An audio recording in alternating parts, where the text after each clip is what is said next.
What's up everybody? In this video, what I'm going to do, I'm going to show y'all a quick little fire set, like log loading set, and a poker with a hook on it. Check these things out. So let me just go ahead and kind of break down the specs for these things real quick. Number one, they're 40 inches long. Both of them are exactly 40 inches. And this one has the serrated teeth on it, so you can see how the teeth go on that. There's no weldable hinges on this.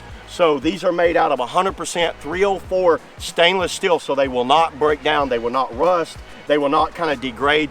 There's a rubberized kind of heat resistant tip right here, and you can see how nicely those things go like that, how they can kind of grab. And then the poker set is like where you could grab like a log or poke at it like this. I've got my little fire set up here. I brought these out to kind of show y'all how these work today. And I'm gonna be camping out here, so why not bring my little log grabber set so I don't burn my hands, because I'm gonna be fishing with these hands. So I got my little fire going here.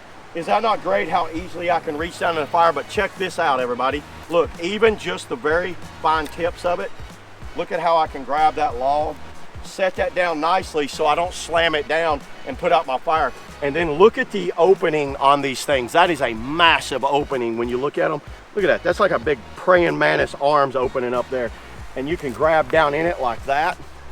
Look at how easy it is to hold this log, and I can set that log so that way I'm slowly building my fire up and I'm not just kind of like slamming my wood on. While I'm sitting here, I have my poker here. I can kind of poke at it and keep it going. So if I want to grab this and move it over or poke it down in there more, I can do it with that. This is one of these items where I think everyone that does any type of camping, backyard barbecues, any type of backyard fire pits or anything like that, highly recommend a set of these. So this brand's made by a brand called CKLT. They make some of the best kind of like metal works out there that I've seen so far. Highly recommend this set. I've been using them off and on for about a month now, and they've been extremely good to me. And I think I can have these for a lifetime. So yeah, that's all I got today, everybody. See you guys in the next video. Woo!